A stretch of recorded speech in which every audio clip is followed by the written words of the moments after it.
चांदी के एक साल में 191% रिटर्न देने का कारण जानकर आप हैरान हो जाएंगे। आपने कभी सोचा भी नहीं होगा कि सिल्वर गोल्ड से ज्यादा रिटर्न देगा। 1 जनवरी 2025 को 10 ग्राम गोल्ड की कीमत 78,000 रुपये थी, जबकि आज 1,44,000 रुपये है। यानी गोल्ड ने लगभग एक साल में 85% का रिटर्न दिया है। वहीं 1 जनवरी 2025 को 1 किलो चांदी की कीमत 90,000 रुपये थी, जो आज बढ़कर 2,62,000 रुपये हो गई है। यानी एक साल में सिल्वर ने 191% का रिटर्न दिया है। अक्टूबर में गोल्ड और सिल्वर दोनों में प्रॉफिट बुकिंग हुई थी। इसके कारण गोल्ड और सिल्वर दोनों गिर गए थे और इसीलिए मार्केट में चर्चा थी कि अब क्या करें, शेयर मार्केट में इन्वेस्ट करें या गोल्ड में करें या सिल्वर में करें। और यहां से सिल्वर और ज्यादा तो नहीं गिर जाएगा, लेकिन सिल्वर ने फिर से 1.5 महीने में ही जबरदस्त रिटर्न देते हुए ऑल टाइम हाई पर पहुंच गया है। तो प्रश्न उठता है कि सिल्वर ने आखिर इतना जबरदस्त रिटर्न एक साल में क्यों दिया, और जब सिल्वर ऑल टाइम हाई पर चल रहा है तो हमें आगे क्या करना चाहिए। तो दोस्तों, सिल्वर का प्राइस मुख्यतः 2 कारणों से ऊपर नीचे होता है। पहले कारण से सिल्वर थोड़ा बहुत ऊपर नीचे होता है, लेकिन दूसरा कारण जब आप जानोगे तो आप बिल्कुल सोच में पड़ जाओगे कि मुझे सिल्वर में क्या करना चाहिए। और वीडियो के अंत में बताऊंगा वो टिप जिससे आपका इन्वेस्टमेंट सेफ भी होगा, सस्ता भी होगा। तो वीडियो के अंत तक बने रहना। तो दोस्तों, चलिए वीडियो की शुरुआत करते हैं। और अगर चैनल को नहीं सब्सक्राइब किया तो चैनल को सब्सक्राइब कर लो, क्योंकि मैं इसी तरह के वीडियो लाता रहता हूं। पिछले कुछ दिन पहले ही मैंने गोल्ड और सिल्वर पर एक वीडियो बनाया था, जब अक्टूबर के महीने में ही गोल्ड और सिल्वर दोनों ने अपने अपने हाई लगाया था और अक्टूबर में ही गोल्ड और सिल्वर दोनों काफी तेजी से टूटकर नीचे आ गया था। और तब मैंने बताया था कि यह प्रॉफिट बुकिंग है। दरअसल उस समय वैश्विक बाजार भी उथल पुथल से गुजर रहा था और अमेरिकी राष्ट्रपति के नीतियों के कारण भी मार्केट काफी अनिश्चितताओं से गुजर रहा था। तो दोस्तों, पहला कारण है शेयर मार्केट। जब शेयर मार्केट में रौनक रहती है तब गोल्ड और सिल्वर स्थिर होता है या फिर नीचे जाता है, लेकिन जब किसी कारण से शेयर मार्केट में गिरावट होती है तब लोग सेफ इन्वेस्टमेंट की तरफ जाते हैं और सेफ इन्वेस्टमेंट में गोल्ड और सिल्वर सबसे ऊपर आता है। अक्टूबर के महीने में भी यही हुआ था। जब अमेरिका और चीन का झगड़ा कुछ सुलझता हुआ दिखा तो मार्केट ऊपर चढ़ने लगा और गोल्ड और सिल्वर में जबरदस्त बिकवाली हुई। लेकिन आज 27 दिसंबर तक 1 किलो सिल्वर का दाम 2,62,000 रुपये है, यानी एक साल में 191% का रिटर्न। वहीं आज 10 ग्राम सोने का दाम 1,44,000 रुपये है। प्रायः आम लोगों को ऐसा लगता है कि जब सोना भागता है तो चांदी भी भागता है, लेकिन समय चेंज हो चुका है। जहां सोने का रेट किसी और कारण से तय होता है, वहीं चांदी की डिमांड कहीं और से आता है। रूस यूक्रेन युद्ध के बाद अमेरिका ने रूस के ऊपर कई सैंक्शन लगाया, जिसमें रूस के फॉरेक्स रिजर्व को भी फ्रीज कर दिया गया।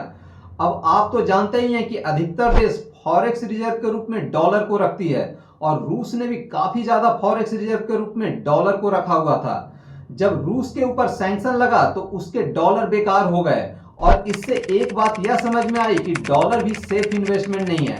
और उसके बाद से रूस और चीन ने काफी ज्यादा गोल्ड खरीदा, यानी कई देशों के सेंट्रल बैंक ने गोल्ड को इतना ज्यादा खरीदा कि अमेरिकी बाजार में भी एक साल में गोल्ड 60% ऊपर चला गया और भारत जैसे देश में तो सोने ने 85% तक का रिटर्न दे दिया।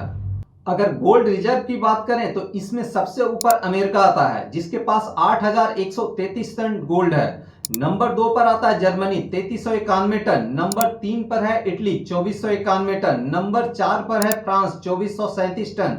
नंबर 5 पर है रूस 2,332 टन। नंबर 6 पर है चीन 2,292 टन। नंबर 7 पर है स्विट्जरलैंड 1,039 टन और नंबर 8 पर आता है हमारा देश भारत 876 टन। और आपको जानकर आश्चर्य होगा कि अक्टूबर के महीने में भारत सरकार ने भी 64 टन गोल्ड खरीदा था। कई देशों के सेंट्रल बैंक के गोल्ड खरीदने के कारण गोल्ड का प्राइस बढ़ता चला गया, लेकिन सिल्वर को रिजर्व की तरह कोई देश नहीं खरीदता, यानी सिल्वर की डिमांड कहीं और से आती है। हम भारतीय यह भी समझते हैं कि अभी शादी का सीजन है, अभी फेस्टिवल का सीजन है और इसी कारण से सोने और चांदी के प्राइस ज्यादा बढ़ गए हैं, लेकिन ऐसा नहीं है। सोने चांदी का प्राइस पूरे संसार के सभी देशों के वैश्विक स्थितियों के अनुसार से प्रभावित होता है। भारत सोने का आयात डॉलर में करता है और अगर आपने ध्यान दिया होगा तो अभी हमारा रुपया कमजोर हो रहा है, जिसके कारण सोने चांदी का रेट और बढ़ा है। अमेरिकी प्रेसिडेंट ट्रंप ने हमारे ऊपर 50% टैरिफ लगाकर रखा है, जिसके कारण सरकार भी चाहती है कि हमारा रुपया कमजोर ही रहे और इसीलिए रुपया कमजोर होना भी सोने चांदी के दामों को बढ़ा रहा है। लेकिन जैसा मैंने कहा, सेंट्रल बैंक गोल्ड को रिजर्व के रूप में खरीदती है, सिल्वर को नहीं। तो फिर सिल्वर का डिमांड कहां से आ रहा है? आखिर सिल्वर क्यों ऊपर जा रहा है? तो दूसरा कारण या कहें सिल्वर के प्राइस को प्रभावित करने वाला जो सबसे बड़ा कारण है वह है डिमांड और सप्लाई। अभी पूरे संसार में सिल्वर की कुल डिमांड 37,324 टन है, जबकि इसका खनन या सप्लाई 25,800 टन है, यानी लगभग 11,500 टन सिल्वर का गैप है और लास्ट के 5 सालों में यह गैप बढ़ रहा है। तो प्रश्न उठता है कि आखिर सिल्वर की माइनिंग क्यों नहीं हो रही है? तो दोस्तों, सिल्वर की अलग से कोई माइनिंग नहीं होती। जब कॉपर लेड की माइनिंग होती है उसी समय सिल्वर भी मिलता है और लास्ट के 5 सालों में लगभग 25,000 टन की कमी महसूस हुई है। अब हम पहले यह समझते हैं कि आखिर सिल्वर का यूज कहाँ होता है। प्राय यह हम समझते हैं कि सिल्वर का यूज भी ज्वेलरी के रूप में होता है या घर को सजाने में होता है, लेकिन आपको जानकर आश्चर्य होगा कि सिल्वर का सिर्फ 25% डिमांड ज्वेलरी के रूप में है, जबकि 75% डिमांड इंडस्ट्रियल है और आने वाले सालों में भी इंडस्ट्रियल डिमांड जस का तस बना रहेगा। अब मैं ऐसा क्यों कह रहा हूं, उस पर आप गौर कीजिए। अभी सबसे ज्यादा सिल्वर का यूज सोलर पैनल में हो रहा है। एक्चुअली सिल्वर एक सुपर कंडक्टर है और इसीलिए सिल्वर का यूज सोलर पैनल में काफी ज्यादा हो रहा है। सिल्वर की कुल खपत का 46% डिमांड यहीं से आता है। वहीं इलेक्ट्रॉनिक में सिल्वर की कुल खपत का 12% डिमांड है, इलेक्ट्रिकल व्हीकल में 9% है और मेडिकल इक्विपमेंट में 8% है। ऐसा माना जाता है कि हर इलेक्ट्रिक व्हीकल में 35 ग्राम सिल्वर यूज हो रहा है और आने वाले सालों में अधिकतर देश में इलेक्ट्रिक व्हीकल की बिक्री बढ़ने वाली है, यानी सिल्वर का डिमांड और ज्यादा बढ़ेगा। अब आप ही बताओ, जहां सोने का दाम कई देशों के गोल्ड रिजर्व बढ़ाने के कारण बढ़ा था, वहीं सिल्वर का रेट इंडस्ट्रियल यूज के कारण बढ़ रहा है। अब ऐसे कंडीशन में आपका दिल क्या कहता है? ज्यादा रिटर्न कौन देगा? वैश्विक अस्थिरता के कारण शेयर बाजार कुछ ज्यादा रिटर्न नहीं दे रही है और इसलिए लोगों का झुकाव सोने चांदी में है। दूसरा, क्रिप्टो में जबरदस्त बिकवाली है। बैंक 6% का रिटर्न देती है। रियल एस्टेट में इन्वेस्टमेंट रिस्की होता है, तो सेफ इन्वेस्टमेंट के रूप में बचता है गोल्ड और सिल्वर।